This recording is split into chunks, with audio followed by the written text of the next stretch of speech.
What's going on, guys? Wandering Nomad back here with another video. Very sweaty Wandering Nomad today.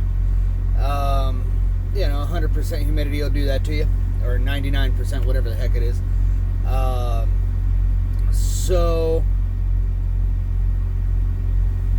Yeah, as you can tell by the title, when it rains, it pours.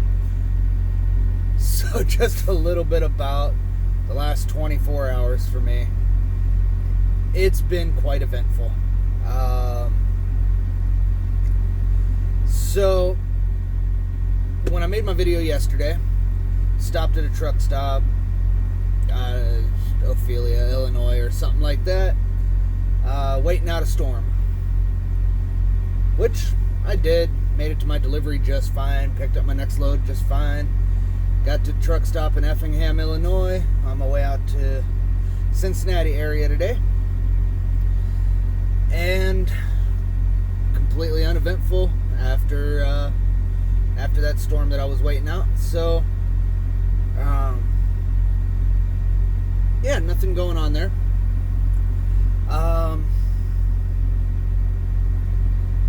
But then I woke up about 11:15 or so last night. Actually, I had woke up at 11 because I needed to use the restroom. Fell right back asleep. I was tired last night. So I fall back asleep. Heck, I wasn't too far from the truck stop. It couldn't have been but 8 or 9 minutes after 11 that I got back to my truck and climbed into the sleeper. Yeah, and about 11:15, 11:20ish, I get woke up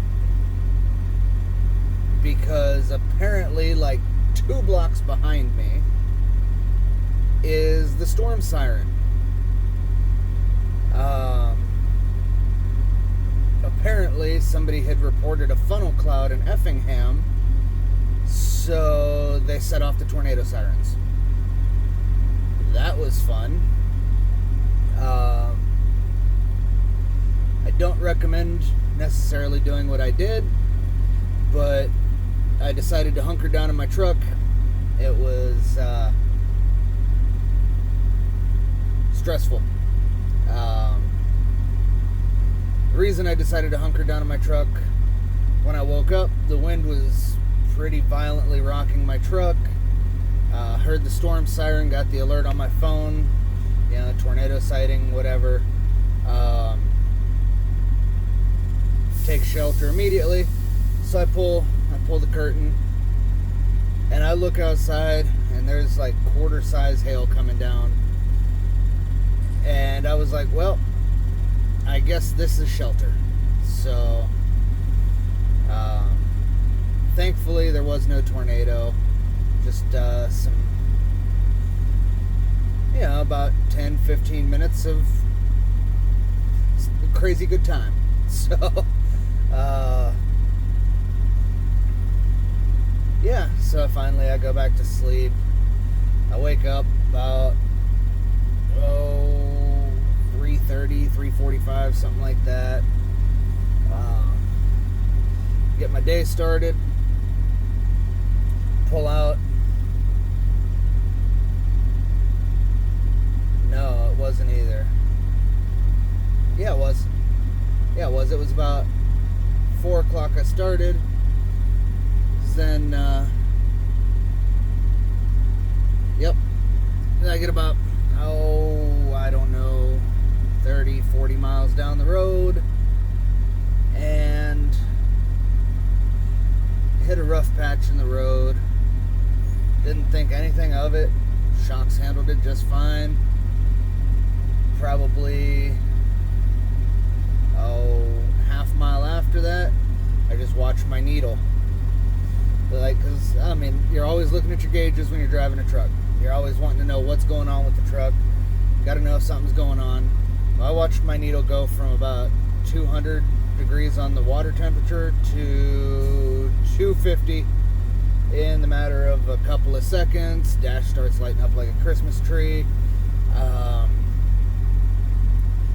So yeah, I pulled over to the side of the road, threw out my triangles, shot a message to dispatch, let them know that I was on the side of the road. I was going to diagnose the problem, keep them updated, whatever.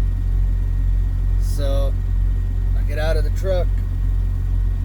You know, when traffic allows, it's not but a 10-foot wide shoulder there, so you know, safety always first. Matter of fact, the reason my safety vest is not on my seat is because it was nighttime, so I was wearing it. I wanted people to see me. I wanted people to know that I was out there. You know, if I was gonna stand, you know, if I was gonna walk over to the driver door or whatever. Yeah, that's the only side of my side box that opened, so I had to get my triangles out.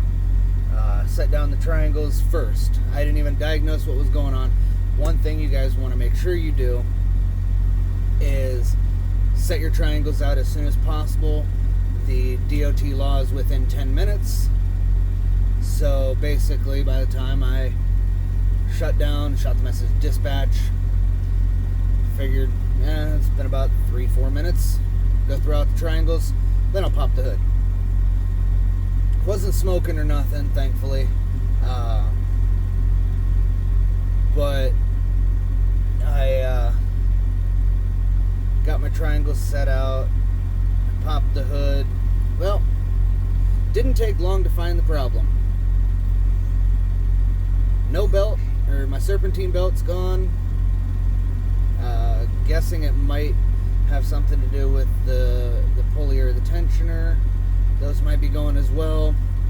So called the breakdown line here, and you know, they advised me, they're like, hey, they can do a road call, but they're not gonna do a belt on the side of the highway due to safety, you know, having to access both sides of the truck to get that belt put on and all that stuff. And unfortunately, I don't have a spare belt. One thing I recommend you guys always have, spare belt.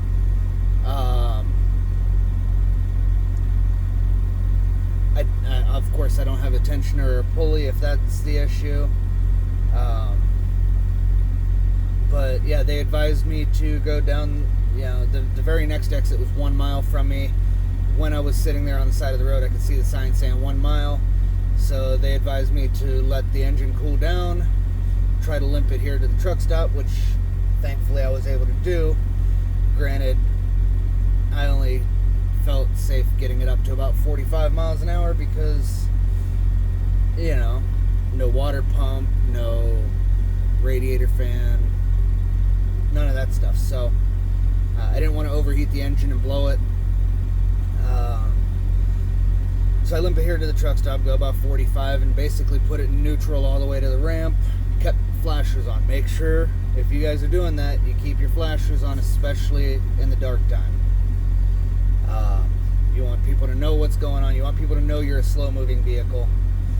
So I got here to the truck stop, let them know where I was, let them know the name of the truck stop, location, all that stuff. You know, and I'm thinking, it's not too bad. Effingham's not too far, maybe half-hour drive or something from where I'm at. At least under normal speed. I run 65, but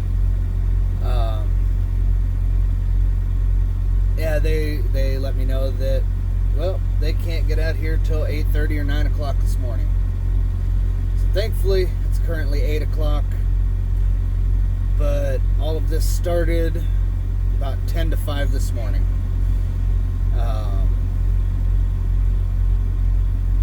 So yeah, when it rains, it pours. Thankfully, this is not a bad fix. Hopefully, shouldn't take them more than an hour. But of course, I don't trust my truck to run it. For one, I don't trust my truck to run it to blow the fan. That's why there's a lot of background noise right now. My windows are open, just to kind of get a little bit of air circulating through here. But also, the second reason why I'm not running my engine is because the mechanics that come out are going to be working near all the pipes and all that kind of stuff. So I want to minimize the chance of them receiving burns from the hot engine. yeah, so it just goes to show that even when you do a good pre-trip, something can happen.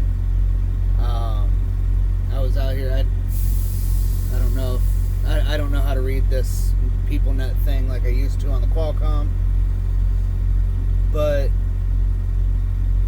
I'd say it was at least 10 minutes under the hood out of my pre-trip. I think my pre-trip was 15, 17, 18 minutes, something like that.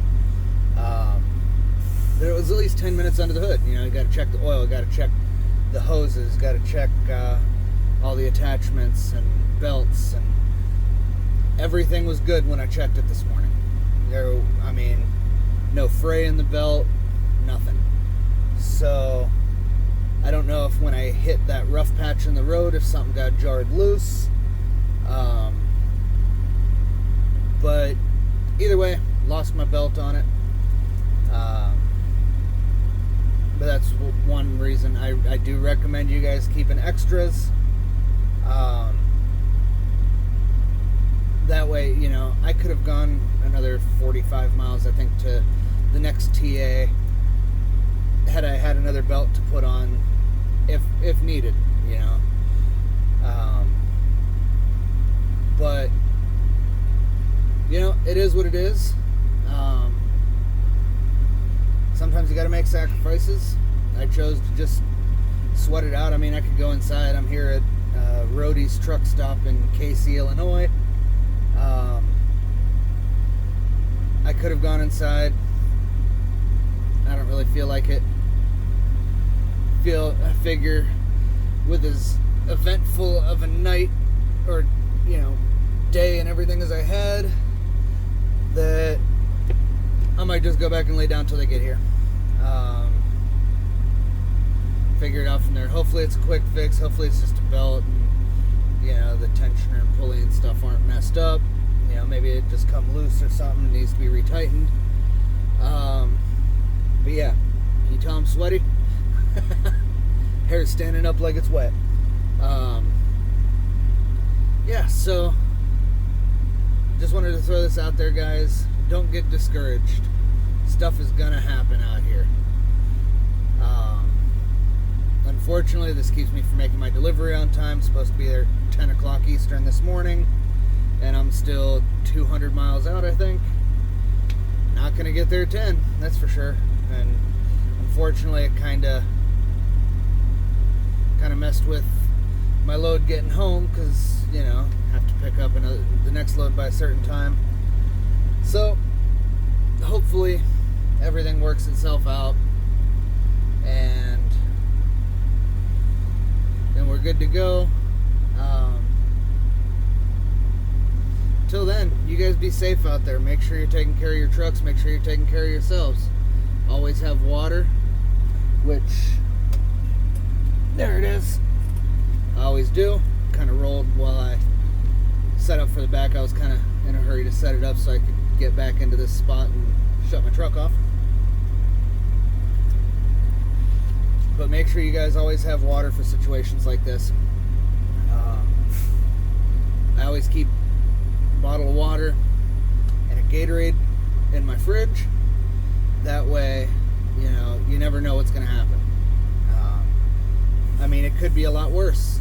I could be in Texas or Phoenix right now dealing with this. So I'll take Illinois. Unfortunately, due to all the storms and stuff, the humidity is super high, so this 75 degrees feels a lot worse than it actually is.